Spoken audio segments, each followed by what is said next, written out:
Our channel Vijay vlogs officials అండి. మనమైతే ఈరోజు చికెన్ గోంగూర ఫ్రై అయితే చేసుకుంటున్నామండి. చాలా సింపుల్గా ఉన్నటువంటి ఈ రెసిపీని మీరు కూడా ఇదే విధంగా ఒకసారి ట్రై చేయండి. ముందుగా నేను 1 కిలో మాత్రం చికెన్ అయితే తీసుకున్నానండి. ఆ చికెన్లోని శుభ్రంగా ఒక 2-3 సార్లు అయితే కడిగేసుకొని తర్వాత ఇప్పుడు సాల్ట్ పసుపు వేసుకొని నేనైతే స్టవ్ మీద ఒక 5 నిమిషాల సేపు ఉడకబెట్టుకుంటున్నాను. ఏంటంటే ఉడకబెట్టుకుంటే ఫ్రై చేసుకునేటప్పుడు మనకి చాలా ఈజీగా కూడా త్వరగా అయిపోతుంది.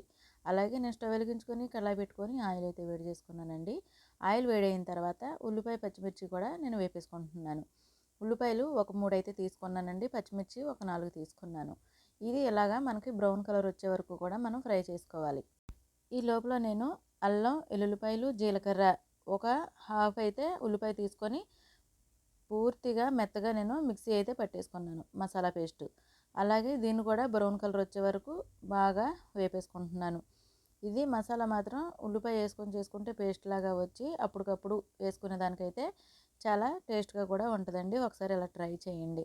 అలాగే ఇది కూడా బ్రౌన్ కలర్ వచ్చిన తర్వాత వేగిపోయింది కదా. ఇప్పుడు నేను ముందుగా ఉడకబెట్టుకున్నటువంటి ఉప్పు పసుపు వేసి ఉడకబెట్టుకున్నటువంటి చికెన్ కూడా కలిపేసుకొని వేపుకుంటున్నాను. ఒక్క నిమిషం అయితే ఇలాగా నూనెలోనైతే ఫ్రై చేసేసుకుంటున్నానండి. ఇలాగ ఫ్రై అయిన తర్వాత ముందుగా నేను సాల్ట్ కూడా కొంచెం ఎక్కువ వేసుకున్నాను కాబట్టి అలాగే ఇప్పుడైతే 1 టేబుల్ స్పూను కారం వేసుకుంటున్నాను. నాది టేబుల్ స్పూన్ పెద్దదైతే తీసుకున్నానండి. అలాగే నేను కొంచెం అంటే కొంచెం సాల్ట్ వేసుకున్నాను. గుర్తుంచుకోవాలండి, ముందుగానే మనం ఉడకబెట్టుకునేటప్పుడు సాల్ట్ వేసుకున్నాము.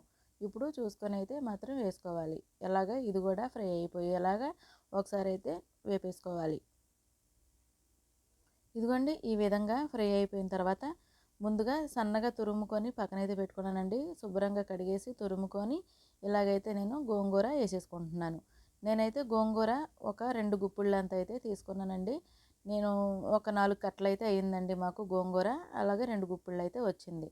ఈ గోంగూరని సన్నగా తురిమేసుకొని నేనైతే ఇలాగా కలిపేసుకొని ఇలాగా దగ్గరగా అయితే నేను 1 నిమిషం సిమ్లో అయితే పెట్టేసుకున్నాను.